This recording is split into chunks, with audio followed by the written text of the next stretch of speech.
제목을 함께 읽겠습니다. 시작. 성령 하나님을 모신 사람이란. 네, 두 번째입니다. 오늘 말씀 어떤 내용이에요? 네, 오늘 말씀은 예수님께서 승천하시는 장면을 우리에게 보여주시는 말씀입니다. 예수님께서요, 부활하시고 나서 40일 동안 제자들과 함께 지내셨어요.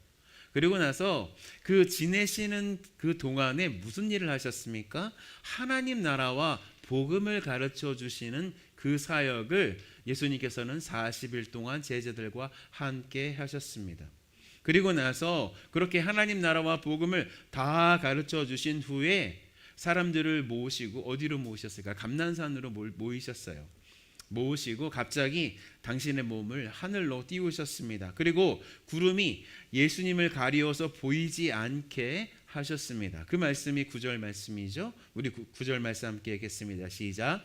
이 말씀을 마치시고 그들이 보는데 올려져 가시니 구름이 그를 가려 보이지 않게 하더라. 네. 이 장면에서요, 예수님의 말씀을 듣고, 이 마지막 말씀을 듣고 예수님께서 하늘로 올라가시는 모습을 본 사람이 500명이 된다고 성경은 말씀하고 있습니다. 왜냐하면 이 고린도전서 15장 6절을 보니까 사도 바울이 이렇게 말씀하고 있기 때문이에요. 고린도전서 15장 6절 함께 읽겠습니다. 시작. 그 외 500여 형제에게 이 시에 보이셨나니 그 중에 지금까지 대다수는 살아있고 어떤 사람은 잠들었으며 라고 말씀하고 있습니다. 그러니까 예수님의 승천 광경을 보는 사람이 500명은 훨씬 더 많이 있다, 넘게 있었다라고 말씀하고 있는 것이에요. 그러니까 예수님의 승천은 어떤 사실이에요? 사람들이 꾸며낸 그런 소설이 아니라는 거예요. 예수님의 승천 사실은 역사적인 사실이라는 말씀입니다. 또한 예수님의 승천이 역사적인 사실은요, 오늘 말씀을 잘 살펴보면 우리가 더욱더 확신할 수가 있습니다. 왜냐하면 오늘 제자들이 예수님께서 하늘로 올라가시는 모습을 이제 나타나는 그 반응을 이제 10절 말씀에서 우리에게 보여주고 있는데요. 그들의 반응이 너무나도 자연스러웠기 때문입니다. 10절 말씀이에요. 우리 함께 읽겠습니다. 시작. 올라가실 때 제자들이 자세히 하늘을 쳐다보고 있는데 흰옷 입은 두 사람이 그들 곁에 서서라고 말씀하고 있습니다. 그러니까 500명이 넘는 그 예수님의 제자들이 예수님께서 갑자기 하늘로 올라가시고 사라지시니까 전부 다 그 500명 어떻게 한 거예요? 하늘만 쳐다보고 있는 거예요. 하늘만. 그러니까 예수님의 승천이 정말이고 진짜이기 때문에 예수님의 승천을 본 예수님의 그 500명의 사람들이 하늘만 쳐다보고 있다는 것, 그건 뭐예요? 자연스러운 반응이었다는 거예요. 그러니까 그들은 예수님의 승천을 보고 이렇게 된 거예요. 어떻게 됐을까요? 예수님이 떠오르네? 예수님이 계속해서 올라가시네? 완전히 저기 높이 올라가셨잖아. 예수님께서 완전히 구름에 가리워서 사라지셨네 라고 속으로 생각하고 서로 이야기하면서, 그리고 완전히 당황하는 모습으로 그렇게 있었다는 것입니다. 그러니까 10절에서 그들이 하늘만 쳐다보고 있었다는 것, 예수님 어디 계신 거야? 예수님 정말로 어디로 사라지신 거야? 라고 계속해서 하늘만 쳐다보는 것, 굉장히 자연스러운 반응이었기 때문에 이 말씀 속에서도 예수님의 승천이 역사적인 사실이었음을 우리는 믿을 수가 있다는 거예요. 그 예수님의 승천 역사적인 사실이에요? 아니에요. 역사적인 사실이라는 것입니다. 그런데 그들이 그렇게 예수님께서 올라가신 하늘을 쳐다보고 있을 때 그들이 느끼는 감정이 뭐냐면은 이제 당황스러운 거죠. 당황스러운 거죠.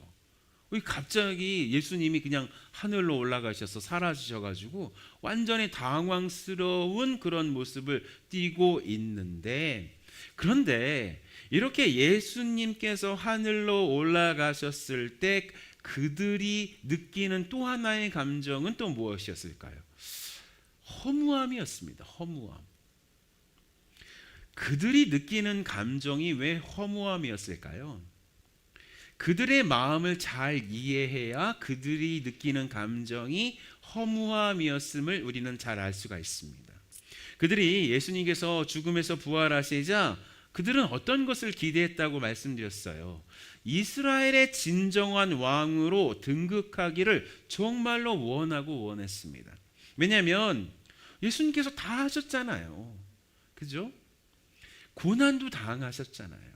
그리고 십자가에서 목숨도 잃으셨잖아요. 그리고 그 죽음의 동굴에서 부활까지도 하셨습니다. 그러면 다 끝난 거잖아요. 그러면 이 세상에서 가장 힘이 세다는 죽음까지도 이기신 예수님께서 로마 군인쯤이야, 유대의 그 장로들쯤이야 한 번에 정리하시고 왕으로 등극하시는 것은 정말로 식은죽 먹기라는 것입니다.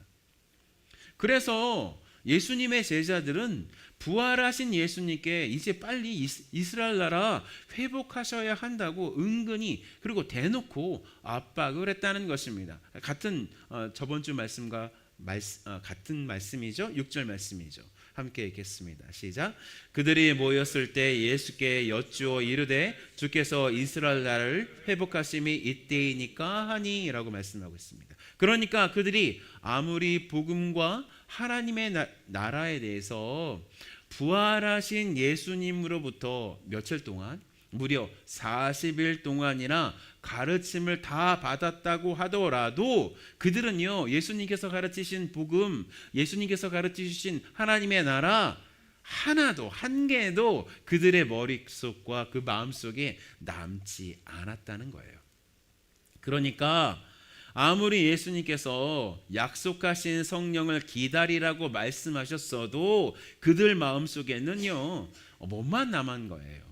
예수님을 통한 자신의 욕심을 채우려는 그 욕심만 남아 있었다는 거예요. 그런데 어떤 일입니까?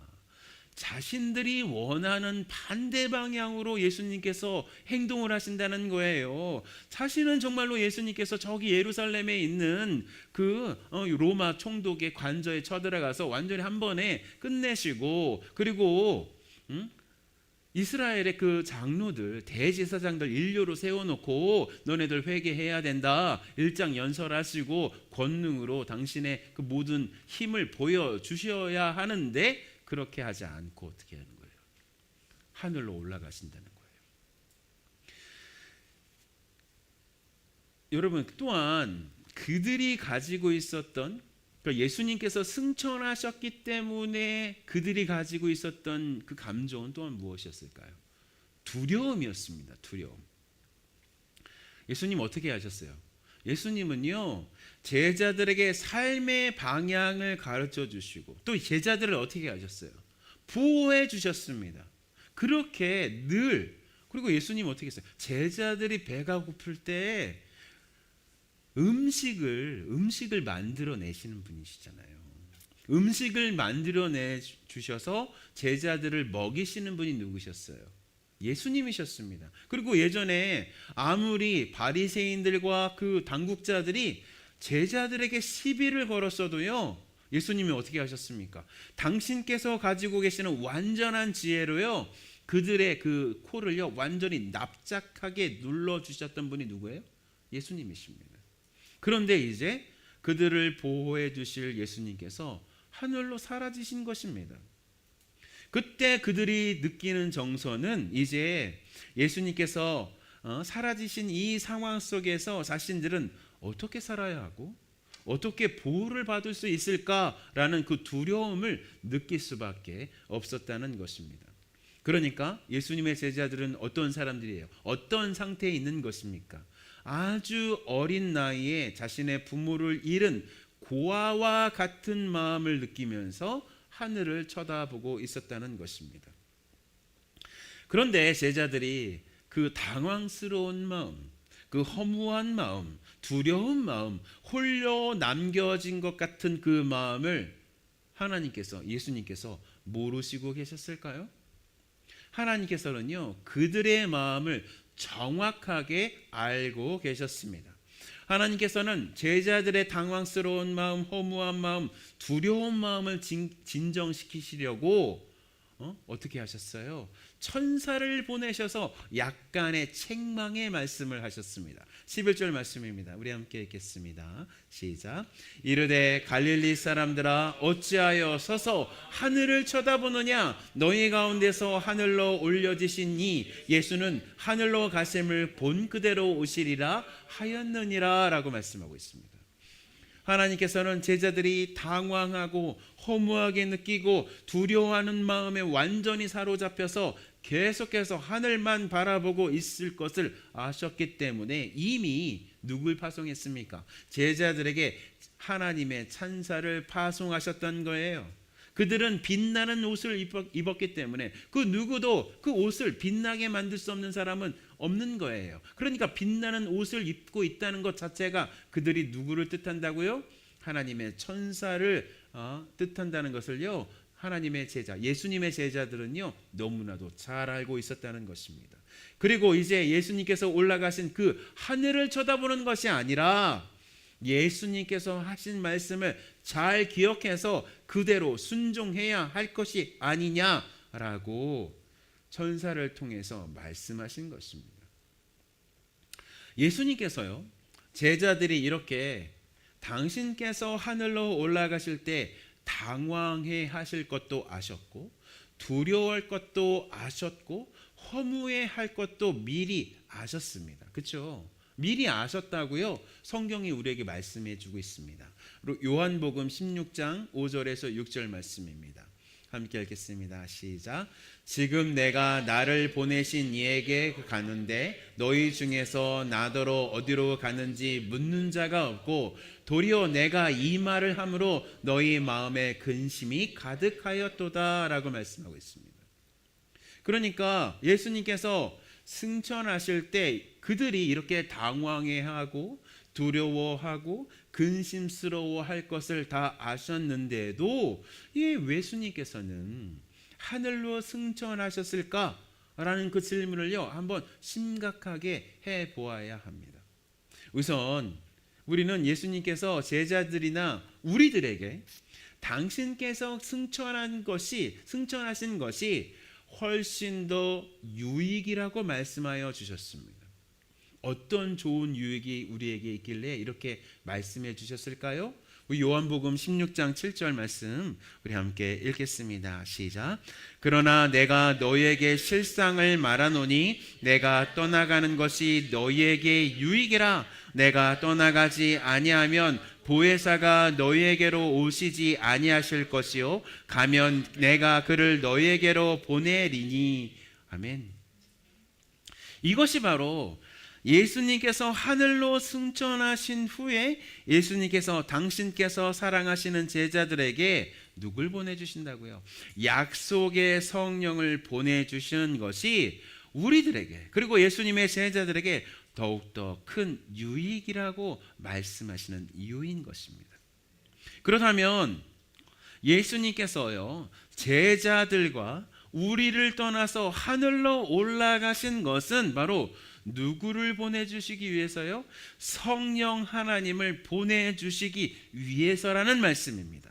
그러니까 우리는 예수님에 대해서요 어떤 정의를 내려야 하냐면 어떤 정의일까요?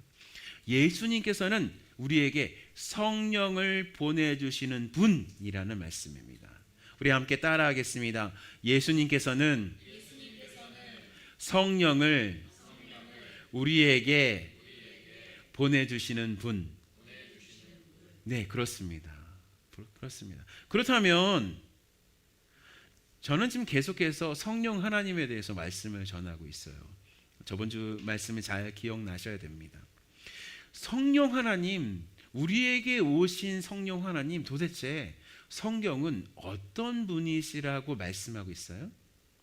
성령 하나님은요 창조주 하나님이시라고요 성경은 우리에게 말씀해 주시고 있습니다.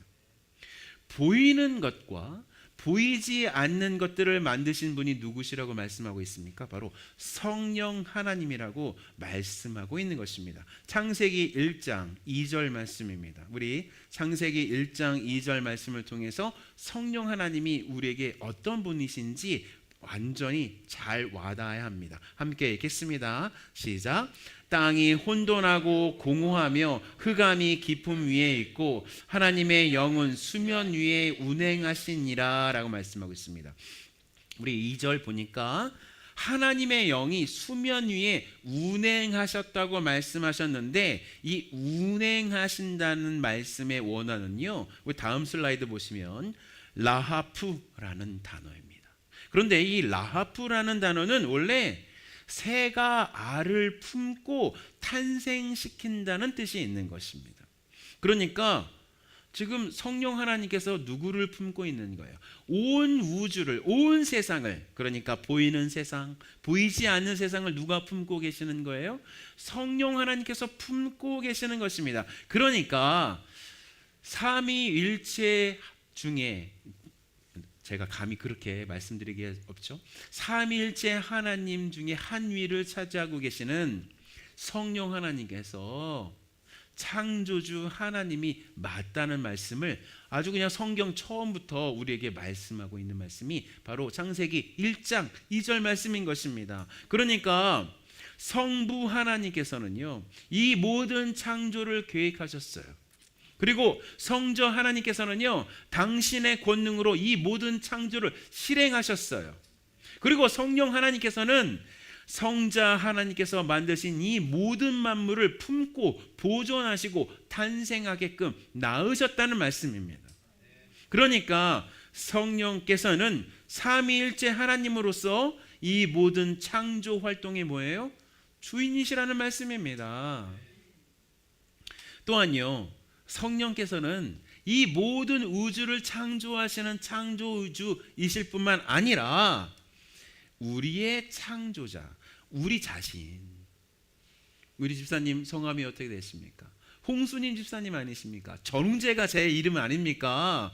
우리 집사님과 권사님과 성도님 모든 한 사람 한 사람, 한 사람 한 사람을 만든 분이 누구시라고 고백하고 있냐면 성경은 바로 성령 하나님이라고 말씀하고 있는 것입니다. 욥기 33장 4절 말씀입니다. 함께 읽겠습니다. 시작. 하나님의 영이 나를 지으셨고 전능자의 기운이 나를 살리시느니라 라고 말씀하고 있습니다. 하나님의 영이 누구예요? 성령 하나님이십니다. 성령 하나님이 누구를요? 자기를 지으셨다고 고백하고 있는 것입니다. 이것이 거짓말이라면 성경에 있을 수가 없는 거예요. 그러니까 성령 하나님께서는 우리 자신의 창조주가 되신다는 말씀입니다. 그러니까 승천하신 예수님께서 성령 하나님을 우리에게 보내신다는 이 말씀은 이 세상의 창조주시며 우리를 창조하신 그 창조주를 우리에게 보내신다는 뜻입니다. 우리가 이렇게 예수님께서 삼위일체 하나님 중에 성령 하나님을 우리에게 보내시는 분이시라는 진리를요, 정말로 깊숙하게 생각해 내어야 합니다. 우리가 받은 분은요, 그냥 무당들이 막 굿해가지고 받은 그런 허접 쓰레기 같은 그 마귀의 영이 아니라는 거예요. 우리가 받은 영은 창조주 하나님이시라는 말씀이에요. 여러분 생각해 보세요. 이 하나님이 얼마나 무서운 분이세요. 우리는 하나님을 너무나도 가볍게 생각해요. 그냥 버디 이런 것처럼 아주 나의 좋은 친구, 내가 어느 때든지 불러가지고 일을 시킬 수 있는 나의 어떠한 밑에 있는 사람, 그 정도까지 생각하는 것 정말 죄악 중에 죄악입니다. 죄악이 무엇입니까? 하나님을 향해서 무시하는 태도가 죄악 중에 큰 죄악입니다. 그런데 여러분 생각해 보세요. 구약에 이스라엘 백성이 시내산에 당도했을 때요, 그 이스라엘 백성들이 얼마나 무서워했어요? 하나님의 임재가 너무나도 강력했기 때문에 너무나도 무서워했습니다. 왜냐하면 빽빽한 구름이 그리고 빽빽한 흑암이 거기 시내산에 내려앉았기 때문입니다. 온 산을 삼킨 불과 연기가 용광로처럼 활활 불타올랐습니다. 땅과 그리고 이 공간에는요, 지진이 나가지고요, 사람들이 서 있을 수가 없었습니다. 그리고 귀를 찢는 듯한 나팔 소리가 사방으로 울려 퍼져서 사람들은 아마 귀를 막았어야 했습니다. 또한 우레와 번개와 음성이 엄청난 굉음과 그 나팔 소리가 함께 울려 퍼졌다는 것이에요. 이 무서운 하나님의 임재를 만드신 분이 누구십니까? 바로 성령 하나님이십니다. 그러니까 성령 하나님께서는 정말로 거룩하시고 엄청난 권능을 가지고 계셔서 우리가 도저히 범접할 수도 없는 그런 분이시라는 말씀이에요. 우리가 성령 하나님의 거룩하심과 권위와 무서움에 대해서 생각할 때요, 성전에 있었던 지성소를 잘 생각해 보아야 합니다. 예루살렘 성전에는 성령 하나님께서 늘 임재해 계시는 특별한 장소가 있었습니다. 그리고 이 장소는요, 정말로 성령 하나님께서 특별하게 임재해 계시기 때문에 사람들은 함부로 들어갈 수가 없었습니다. 1년에 단 한 번 대제사장이 정말로 자신을 정결하게 한 후에 그곳에 들어가서 성령 하나님의 임재 가운데서 하나님께 예배드릴 수가 있었습니다. 여러분, 그곳에 임재하시는 분이 누구라고요? 성령 하나님이십니다. 그곳에서 함부로 행동했다간 어떻게 되는 것입니까? 그 자리로 죽을 수밖에 없었습니다. 그만큼 우리 성령 하나님께서는 거룩하신 분이십니다. 권능이 넘치시는 분이십니다. 우리는 구약에서 정말로 많이 보이는 하나님의 심판에 대해서 생각해 보아야 합니다. 구약에서 사람들이 죄를 지으면 하나님께서는 반드시 그 사람을 심판하셨어요. 하나님께서는 노아 때 죄악된 사람들을 어떻게 해요? 물로 심판하셨어요. 그때 노아의 방주에 타지 않았던 그 모든 사람들은 다 하나같이 하나님의 심판을 받았어야 했습니다. 하나님께서는 죄악으로 물들었던 그 소돔과 고모라를 유황불로 심판하셨습니다. 또한 가나안 땅에 살고 있었던 죄악된 사람들도 하나님께서는 이스라엘 백성을 통해서 완전히 심판하셨습니다. 그리고 하나님께 반역하고 살고 있었던 당신의 백성이라고 여겨졌던 이스라엘 백성들도 하나님께서는 심판하셨습니다. 여러분 잘 생각해 보십시오. 그 심판의 주인이 누구이십니까? 바로 삼위일체 하나님이십니다. 삼위일체 하나님 중에서 분명히 누가 계십니까? 성령 하나님께서 계시는 것입니다. 그러니까 구약의 모든 심판의 주인이 누구시라고 말씀하고 있는 거예요? 바로 삼위일체 하나님이신데 그 중에 성령 하나님께서 그 심판의 주인이셨다고 말씀하고 있는 것입니다. 그래서 예수님께서요, 요한복음 16장에 당신께서 떠나가셔서 성령 하나님을 보내주신다고 말씀하실 때요, 성령 하나님에 대해서 심판의 주인으로 정말로 명명백백하게 우리에게 말씀해주고 있는 것이에요. 요한복음 16장 8절부터 11절 말씀입니다. 이 성령 하나님께서 정말로 심판의 주인이시라는 그 관점으로 이 말씀을 읽어야 됩니다. 우리 함께 읽겠습니다. 시작. 그가 와서 죄에 대하여 의에 대하여 심판에 대하여 세상을 책망하시리라. 죄에 대하여라 함은 그들이 나를 믿지 아니하며 의에 대하여라 함은 내가 아버지께로 가니 너희가 다시 나를 보지 못하며 심판에 대하여라 함은 이 세상 임금이 심판을 받았음이니라. 누가 심판하신다고 했어요? 성령 하나님께서 심판하신다고 말씀하고 있는 것입니다. 그러니까 우리에게 예수님께서 보내주시는 이 성령 하나님은 어떤 분이시라는 말씀이에요. 거룩의 주인이시고 심판의 주인이시고 권능의 주인이시며 창조의 주인이시라는 말씀입니다. 그렇다면 왜 예수님께서는 이렇게 거룩하시고 권능 있으시고 무서우신 성령 하나님을 우리에게 주시는 것이 우리에게 훨씬 더 좋은 일이라고 말씀하셨을까요? 우리가 이 부분에서 굉장히 우리는 성령 하나님에 대해서 큰 오해를 하고 있다는 것입니다.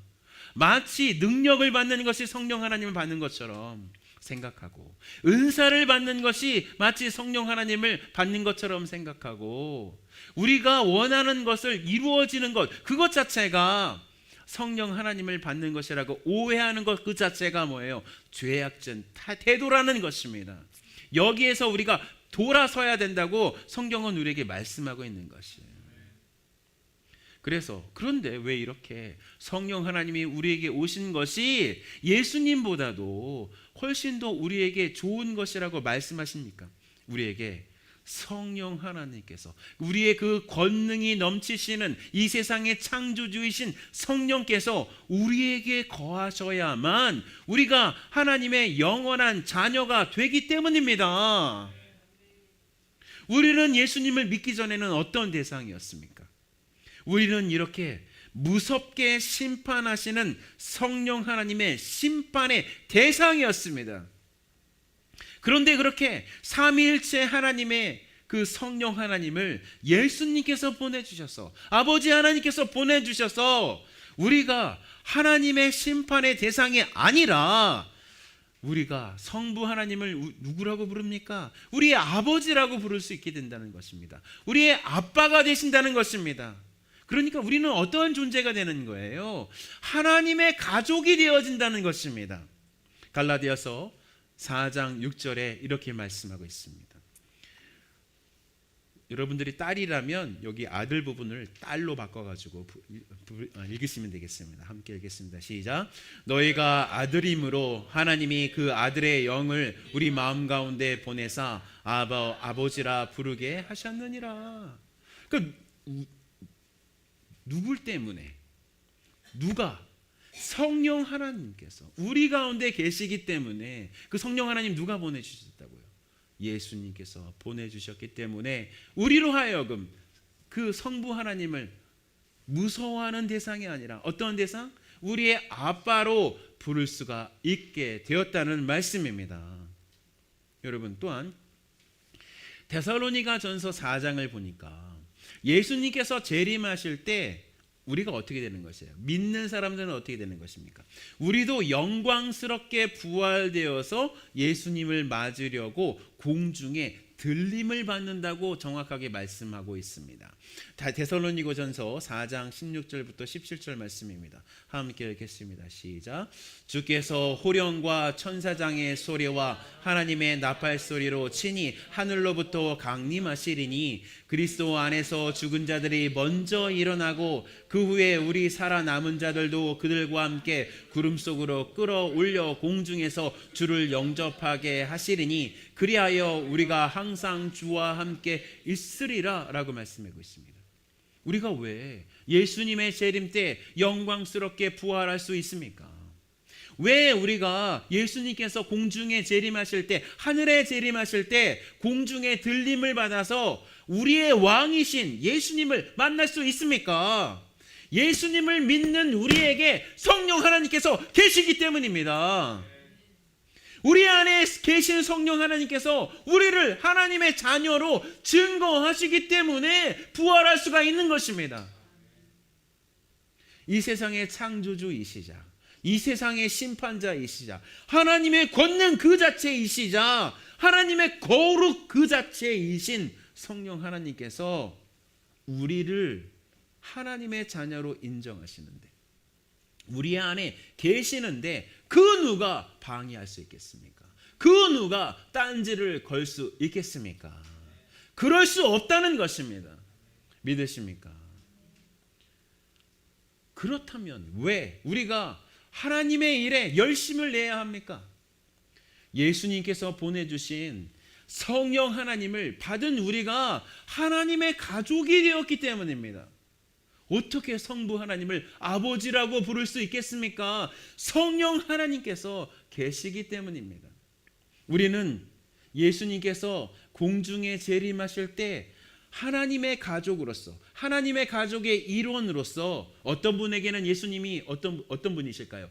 제일 큰 오빠가 되실 것이고, 우리에게는, 남자 같은 저에게는 예수님이 우리의 가장 큰 형님이신 예수님을요 맞으려고 영광스럽게 부활해서 들림을 받을 것입니다. 믿으십니까?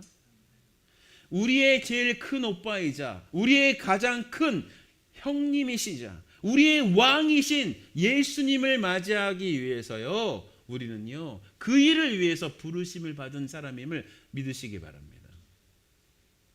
제가 계속해서 복음에 대해서 말씀드렸습니다. 이 세상을 창조하신 분은 누구시라고요? 하나님이십니다. 하나님이 어떻게 창조하셨다고요? 당신의 말씀으로 창조하셨다고 했습니다. 근데 그 하나님의 말씀이 누구시에요? 바로 예수님이시죠. 성자 하나님이십니다. 말씀이 바로 성자 하나님이십니다. 이 세상을 창조하셨을 때 성자 하나님이 다 창조하신 것입니다. 그런데 어떻게 됐습니까? 이 세상이 타락했습니다. 하늘에서도 타락이 일어났고 땅에서도 타락이 일어났습니다. 이 타락을 어떻게 회복하시기를 원하셨습니까? 이 타락을 일으킨 사단을 징벌함으로 말미암아 심판함으로 말미암아 이것을 회복할 수가 있었는데 예수님께서 하신 일이 무엇입니까? 당신의 권능으로 그 사단을 정말로 눈짓 한 번으로 다 없앨 수 있었는데 어려운 길, 힘든 길, 그 길로 들어가신 것입니다. 어디로요? 아담이 실패한 그 죄인의 자리에 들어와서 아담이 실패한 그 자리에서 하나님께 순종함으로 말미암아 예수 그리스도께서 지신 그 십자가로 말미암아 승리를 얻으셨다는 것입니다. 부활로 승리를 얻으셨다는 것이에요. 그러니까 우리가 가장 원하고 원해야 되는 그분이 누구십니까? 하나님 그분이 아니십니까? 그리고 우리에게 오시는 그분은 누구셔야 된다고요? 성령 하나님이셔야 한다는 것입니다. 그런데 우리는 어때요? 이 성령 하나님을 원하고 살고 계시는 것입니까? 너무나도 우리는요 성령 하나님을 원하지 않고 살고 있는 것은 아닌가요? 우리가 가지고 있는 기도 제목 중에서 가장 크고 가장 급하고 가장 중요한 기도 제목은 무엇입니까? 성령 하나님께서 나 자신에게 온전히 충만하게 임재하게 하시는 것, 그것이 우리의 기도 제목 중에서 가장 큰 기도 제목이어야 한다는 말씀입니다. 우리는 하나님께서 우리에게 원하시는 정도로 성령 하나님의 충만함을 구하지 않은 것 같습니다. 그냥 우리가 원하는 것을 구하는 기도만 할 뿐입니다. 예수님께서 하늘로 승천하신 이유가 성령 하나님을 우리에게 보내주시기 위해서라고 말씀하셨는데도 우리는 성령 하나님을 구하지 않습니다.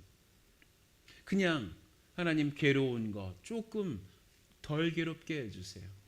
하나님 이게 힘든 거 하나님 힘들지 않게 해주세요. 하나님 문제 생긴 거 이거 문제 해결해 주세요 라는 기도만 할 뿐입니다.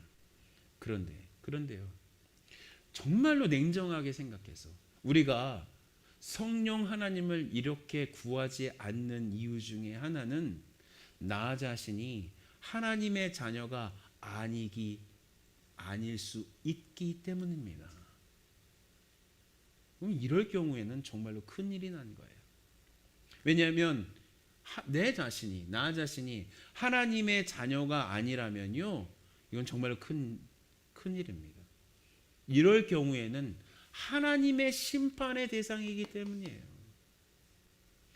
영원한 사랑이 하나님의 사랑이 아니라 영원한 하나님의 심판의 대상이 되기 때문에 정말로 큰일이 난 것입니다. 여러분의 마음속에 잘 살펴보세요. 성령과 우리의 영이 우리를 하나님의 자녀로 증언하신다고 말씀하고 있어요. 그런데 여러분의 영이 여러분에 대해서 나는 하나님의 자녀가 맞아라고 얘기하지 않고 있다면 이건 큰일이 난 거예요. 그럼 어떻게 해야 합니까?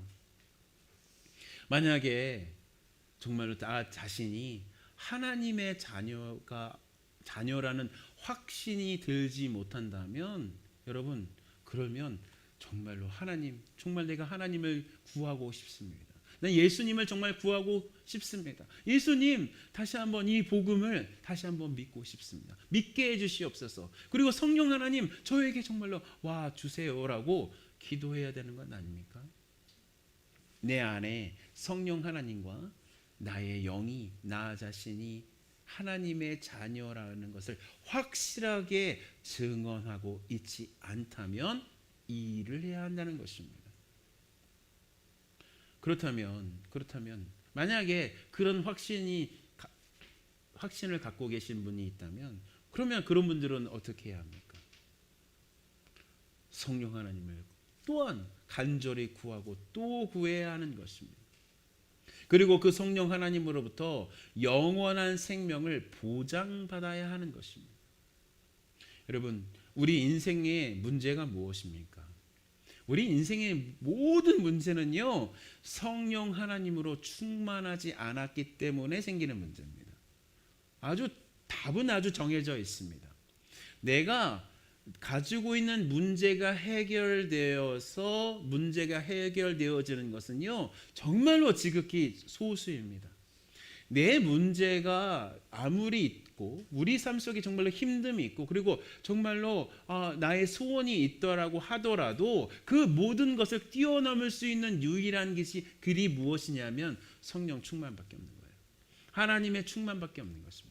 하나님의 그 삼위일체 하나님의 그 진정한 다스림만이 있어야 하는 것입니다. 그래야 우리 인생의 문제가 해결이 되는 거예요. 우리 인생의 문제가 해결되어지는 것이 아니라 내 안에 계시는 성령 하나님이 그 문제를 완전히 덮어버릴 만큼 커지셔야 그 문제가 해결이 되는 것입니다. 그게 그리스도인들이 가야 하는 길입니다.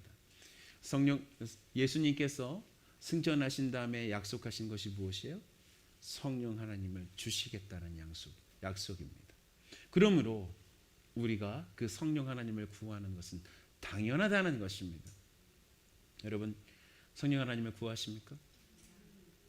성령 하나님을 모시고 싶으십니까? 아멘. 아멘. 혹시 내 마음속에 나는 하나님의 아들이 아닌 것 같다. 나는 하나님의 딸이 아닌 것 같다.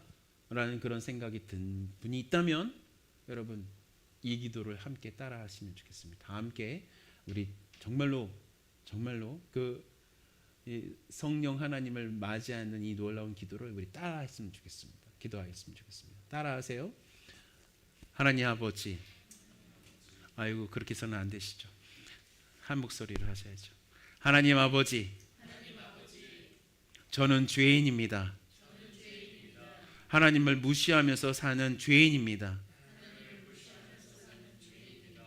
이 죄인을 위해서 예수님께서 십자가에 못 박혀 돌아가신 것을 믿습니다. 부활하신 3일 만에 부활하신 것도 믿습니다. 이 죄인이 이 진리를 믿음으로 저의 죄를 회개합니다. 예수님, 저의 마음에 들어와 주세요. 성령 하나님, 제 마음속에 들어와 주세요. 저의 구주가 되어 주시고 저의 주인이 되어 주시고 저의 하나님이 되어 주세요. 저는 하나님을 끝까지 따르겠습니다. 주 예수님의 이름으로 기도합니다. 아멘.